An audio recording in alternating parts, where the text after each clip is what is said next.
So Title 42, Hallie, was put in place by the Trump administration and had long thought to be lifted early on in the Biden administration, that this wasn't necessary to stop the spread of COVID, to keep immigrants from coming across the southern border. It's been in court battles for a long time now, and now we are understanding that the CDC has said that they believe Title 42, which is their authority to implement, can lift at the end of May. That means families coming across the border with young children. It means even single adults can cross the southern border and claim a... It's what it is that it's a display of entitlement. It's a very powerful, very wealthy, influential star who just decided, yeah, I didn't like that, I'm going to smack you. And then gets to sit down, collect his award, get a round of applause, enjoy his night. It's insane. It's like a gross exaggeration of, you see it all the time. I mean, you see entitlement everywhere, and that was on full display for the world to see. I have fucking zero respect for that bitch, and I feel like more people need to come out and say it. Putin chose this war, and now he and his country will bear the consequences. Sanctions we've imposed exceed SWIFT. The sanctions we imposed exceed anything that's ever been done. No one expected the sanctions to prevent anything from happening. Hello, all you beautiful and amazing people. Thank you for tuning in and welcome to the show. If you're new to the channel, I'm your host, Hyde. This is Hide and Seek Media, where we talk about news, sports, politics, and so much more. In this episode, we're going to be talking about wokeism in American sports and the effect it's had on the American psyche. Also, I'm going to tell you why I think the Biden administration is doing away with Title 42 and the crisis it's going to cause at the border. And lastly, we're going to finish up this video talking about the sanctions that the United States and other countries have put on Russia and China and whether they're actually working or not. So, if you want to know all about that, make sure to stay tuned all the way to the end. But before I touch on all of that, I want to talk to you guys about why I've been gone for the last few weeks. If you haven't noticed, I'm in a new studio. And it took me a couple of weeks to get moved into the studio, and get it decorated the way I wanted and get it comfortable. So now that things are progressing enough to where I can record, here we are. I'm back at it again, and we're going to be hitting it stronger and harder than ever. So make sure to hit that subscribe button, the notification bell if you haven't already, so you get notified anytime I drop a new video. And guys, I need to build this channel up, and the only way I'm going to do that is by getting more subscribers. But YouTube isn't going to help me out. They're not going to promote my videos like they do other people's videos, because early on I bucked the system and I ended up getting a permanent warning on my channel. So it doesn't take much for me to get a strike. That's why my channel doesn't get promoted the way it should. And that's why I need all of you. Everybody who watches this video, I need you guys to hit that share button and share this video on all social media platforms. Get it out there to all of your followers, all of your friends, all of your neighbors. Let's help build this channel. Get me to the subscriber level I need to get to, so that YouTube will pay more attention to my channel and we can build this thing up together. Also, guys, if you want to support my channel, there's a bunch of ways you can do it. I list a bunch of crypto wallets in the description below that you can donate to. I have a merch link that you can pick out funny political t-shirts and cool t-shirts like this one right here. And I have a locals community. If you head on over to locals, sign up, join my community, you'll see all of my posts, videos, articles, and all of that. But if you become a premium member with your subscription of just $2.99 a month, not only will you have access to all of that, but exclusive content that only goes up on locals. So head on over to locals and become a member today. But now let's get into wokeism and how it's affected the American psyche and American sports. So we have this story from timcast.com, Will Smith faces disciplinary action after his violent outburst at the Oscars. The Academy has scheduled a board meeting to review the events and confirm Smith ignored their request to leave. So, for those of you who don't know, Will Smith got up in the middle of the Oscars and smacked Chris Rock for the weakest of jokes about somebody's hair. Okay? This joke was so weak, so mild, so vanilla that it barely warranted a laugh. But if you watched this video and you watched what happened, Will Smith is sitting there chuckling until he looks over at his wife and she's not too happy. Then he gets up and does something. Now, for those of us who know a little bit about Will Smith and Jada Pinkett Smith's relationship, a few years ago, they put their marriage troubles out there for everybody to freaking hear and see. Talking about their, relationship and how Jada had cheated on Will and just basically emasculated him in the public eye. Right? And so from my perspective, what I saw when I watched that video was Will Smith trying to protect his manhood in a way, right? Like trying to show that he is man enough to defend his wife. He is man enough to stand up. He is that alpha dog that his wife wants him to be, right? So he gets up, he smacks Chris Rock, and then he sits back down and then says, "Keep my wife's name out your effing mouth." Right? Like, yo, you can't take a joke? Will Smith is supposed to be a comedian. You can't take a joke? I understand Jada has some kind of, condition or whatever that makes her lose her hair. I don't remember the name of it. It's probably in this article somewhere. But that's beside the point. It was a joke. It was a joke, and that was Chris Rock's job, was to roast people. He was the freaking host of the Oscars. All right, so let's read what Tim Cass has to say about this, and we'll talk about it a little bit more, because I want to know, is there going to be repercussions to Will Smith? Because this is what I'm talking about. This is what I'm talking about right here, right?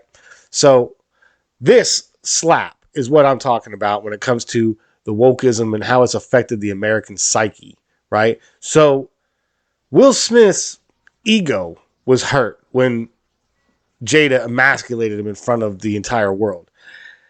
And then he sees his wife get upset over a joke, right? Which used to never happen until wokeism came to be. But she gets upset over a joke, and Will Smith's immediate reaction is to get up and get physically violent with Chris Rock.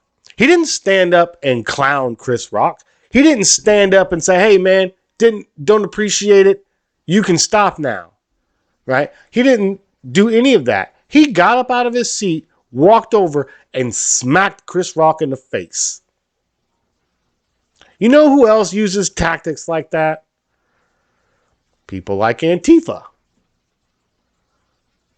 Black Lives Matter, and the such. Right? So we saw it all through 2020 during the George Floyd riots, and we still see it in Portland today. When somebody's feelings get hurt, instead of doing the right thing, they get up and resort to violence. And it's not just the Academy Awards. It's not just actors and actresses, right? It's sports too, right? It's happening in sports too. Here's another story from timcast.com. NFL teams to hire minority offensive coaches under new diversity initiative. The policy was adopted on the advice of the NFL Diversity Advisor Committee. Basically, what this article says is that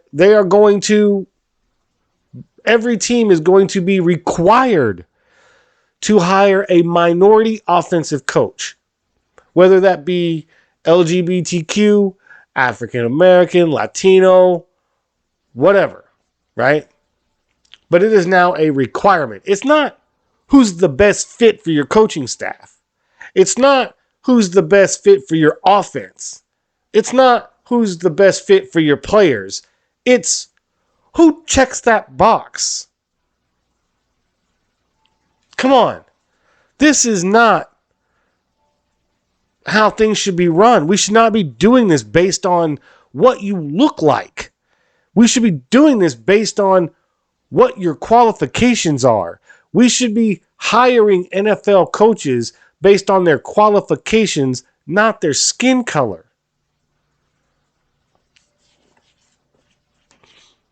Or their gender identity. Or their sexual preference. It is absolutely ridiculous. And this is only going to make teams worse. I'm not saying that minority coaches are bad. But I'm hard-pressed to believe that the NFL is racist in a way that does not allow for minority coaches to move up. My whole thing is how many minority coaches are good at their jobs. You know what I mean?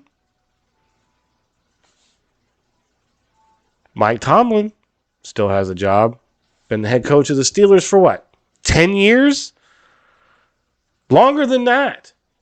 15 years now, something like that. The Steelers have only had 3 head coaches in my lifetime.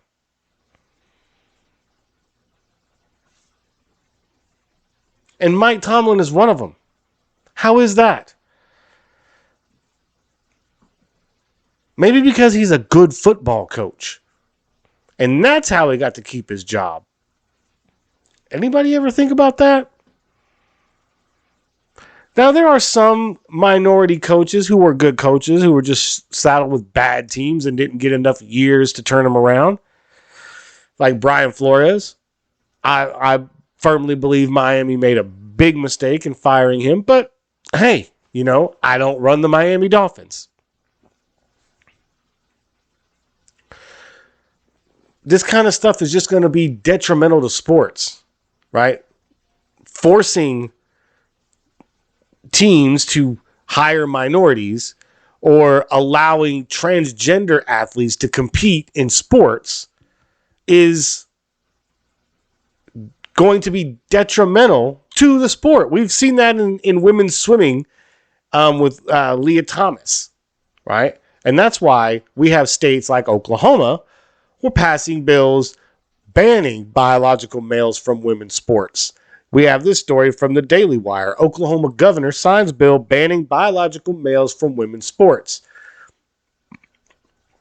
Basically, this bill says that if you were born a biological male, it does not matter how you identify, what gender you identify as, what your feelings are, or any of that crap. Doesn't matter. Biology comes first. And if that means you have all of the components and chromosomes and DNA to make you a male, you cannot compete in women's sports. Even if you have long hair, boobs, and wear makeup. It doesn't make you biologically a female. Okay? So it only makes sense that you don't compete against other biological females. You should compete against biological males because that's your physiology. And that's what sports are based on. Physiology. Your physical ability to be able to compete and play a certain sport. We don't see anybody getting up in arms over transgender chess players, right? But let a transgender women's lacrosse player join a college team. How about we let someone like Leah Thomas join the Harvard lacrosse team? The women's Harvard lacrosse team, mind you, and just go smashing through girls left and right, right? Setting all kinds of records and breaking bones and noses along the way. Would we think that's fair? Would women all over the country think that's fair? Let me know. Leave a comment down below. Do you think it's fair that we should let a person, a biological male, let's say he's 6'3", 195, pure cut, ready to rock and roll, like jocked up. But he, all of a sudden, when he gets to college and starts learning about gender studies and all this, decides he's no longer a man, but he wants to be a woman. He goes and has breast implants done, comes back a sophomore as a female, and wants to join the lacrosse team. Are you going to tell her no? Or him, however you want to call him? Are you going to allow this 6'3", 190, 195, 200-pound man who looks like a woman and identifies as a woman go play lacrosse for your women's team? Sure, you would. How are all of your opponents going to feel at that moment? No, I don't think they're going to enjoy that too much at all. And as a matter of fact, I would be hard-pressed to believe that there would be women that would actually go out there and take that kind of brutal beating. But that's the kind of road we are going down by allowing these to happen. And that's why Governor Stitt passing this bill, just like Ron DeSantis in Florida passing their bill, this is a big step. And this is to protect women's sports, to protect the integrity and competition in women's sports. And that's what really matters the most, right? Is because to me, putting a wig on LeBron James and letting him play in the WNBA because he identifies as a woman is ridiculous. I mean, what if President Trump had come out in 2020 and said, I identify as a woman now, and I'm going to become the first transgender president? What do you think the left would have done? What do you think the LGBTQ community would have done if Donald J. Trump would have done that? Probably would have flipped their freaking wigs. I'm just saying. Speaking of Donald Trump, when he was president, he enacted what's called Title 42, and that was so that we could, it's basically a policy that we can reject people at the border for emergency health reasons. Well, so we have this article from ABC. Biden administration moves forward with plans to lift Title 42 border restrictions. The decision comes amid concerns that border crossing attempts could spike. So, of course, border crossing attempts are going to spike, right? In this article, they're talking about doing away with Title 42 altogether, basically because they've done away with COVID and it's no longer an issue. So, well, why do we need Title 42, right? No, let's do away with that. Basically, what they're trying to do is cause another surge at the border so they can get more illegals in here and start flying them all over the country like they've been doing over the last year. This is just another way for them to dilute the population in certain areas so that they can turn them a certain way when it comes time to vote. That's all this is. That's all the illegal immigration thing is to Democrats. It's not voters for presidential elections and whatever. It's for the census. And for states like New York and California who give illegal aliens driver's licenses, state valid driver's licenses. That means they could just walk in somewhere if their name is on a voter roll and vote, even though they don't actually have citizenship in this country. To me, that is a big, big issue that is that we had under control under the previous administration. But in 1 year, the current administration has wiped out all of the hard work the last administration did, and then some, and then some. And everything that this administration touches turns to crap. Everything. And these sanctions over Russia and China are going to be the same thing. You have this story right here from the Daily Wire, right? Rand Paul warns sanctions on Russia and China haven't done anything. And I'm with them. I'm with Senator Paul on this because I 100% believe that these sanctions on Russia and China aren't doing anything, right? China's already buying energy from Russia with euros, which then Russia's turn around and using to trade with the European countries who are buying energy from Russia with euros. So Russia right now is trying to make them all buy with rubles so that they can turn around and pay their people and keep their economy going because of what some of these sanctions have done. But in the end, all Russia has to do is move to cryptocurrency, right? They move their economy over to cryptocurrency like Venezuela and a couple of these other countries, move it over to Bitcoin, and in a matter of days, it'd be booming again. Bitcoin would be through the roof, and there would be nothing that the United States, the European Union, or any other country could do to stop Russia from trading at that point. Visa and MasterCard have already stopped all services in Russia. You have PayPal and Venmo and all these other Cash App things. All of them have stopped service in Russia. They're basically trying to freeze them out to get them to stop what they've done in Ukraine, right? It's not working. Here we are going on, 3 weeks a month, 3 weeks now, two or 3 weeks, 3 weeks. This invasion's been going on. At least this isn't going to stop. It's not going to stop Putin. He's going to take Ukraine back. He has to take Ukraine back because that's the only way he can secure his position at the table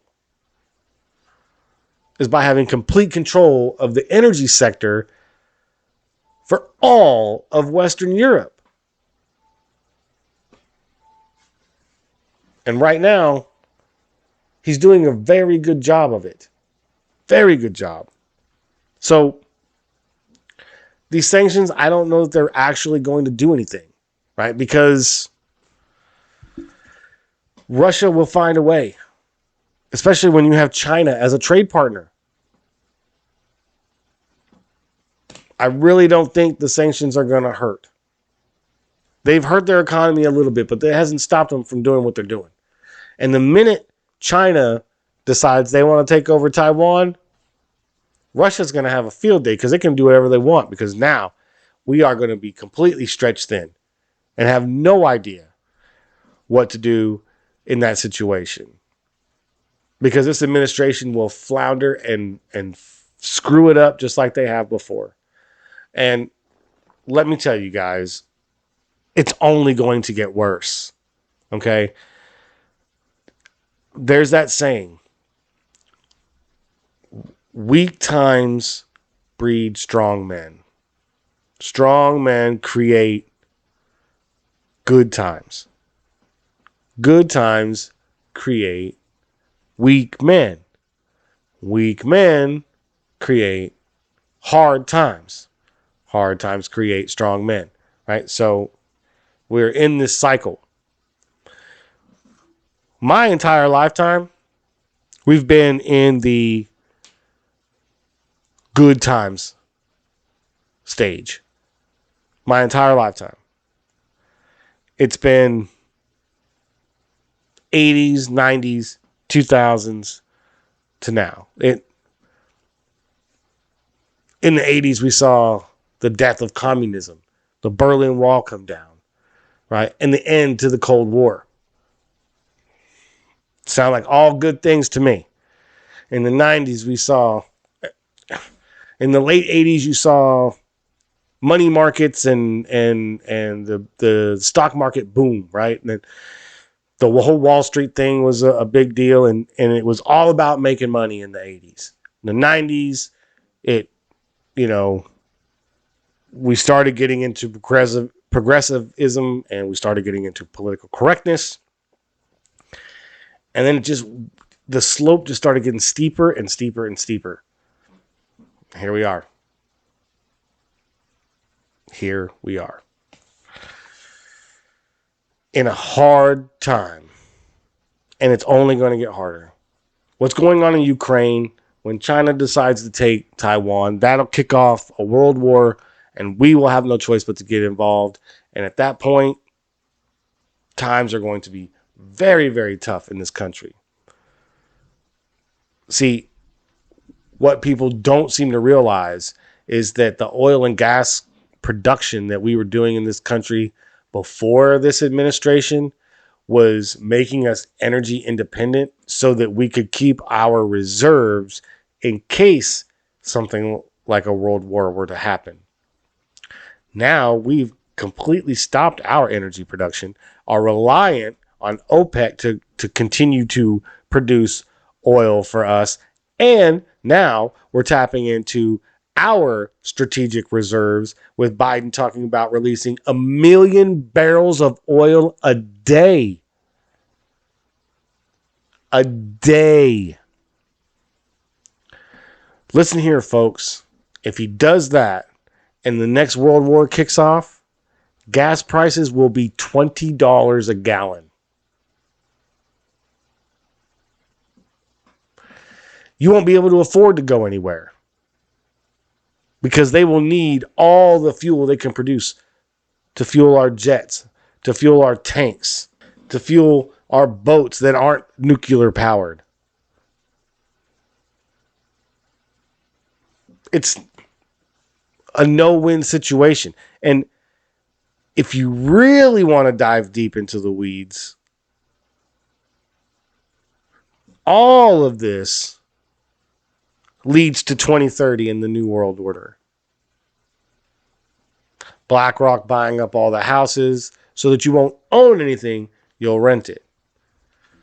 We're going to get into a world war, which will end up culminating with a council of people saying, hey, we did this during the pandemic and it worked. We need to do this now to quell this world war and bring peace to the world, right? Under one authoritarian rule and one set of rules, one government, one currency, all of that. That's the only way the world will survive, according to these people, right? It's just all of these events going on right now are just more fuel and more fuel and more fuel to the flame. And pretty soon that flame is going to get so hot, we're not going to be able to ignore it anymore. And it is going to burn everything down. So at this point, people, you need to get prepared. Okay. You need to prepare yourself mentally, prepare your home for hardships, because they are coming. They are coming. Now, the one way that we can soften the blow, right, is these midterm elections. Get out there, vote, make sure that we put America first people in Congress, in the Senate. We need to be making sure that people that are in our government care about this country, love this country, and want to see this country prosper, succeed, and be the greatest superpower on the planet. If you don't want those things, you have no business being in government. Plain and simple. I'm going to leave it there. Thanks for watching the video. I appreciate you guys watching all the way to the end. It really does mean a lot to me. If you haven't already, make sure to hit that subscribe button, the notification bell, so you get notified anytime I drop a new video. Smash that like button. Leave a comment down below. Let me know what you think about this video and the topic. I love to engage with my viewers, so feel free to fire away. And remember, the only way I'm going to build this channel and get subscribers is if all of you guys hit that share button and share this video. I appreciate you guys watching, and I'll catch y'all later. Peace.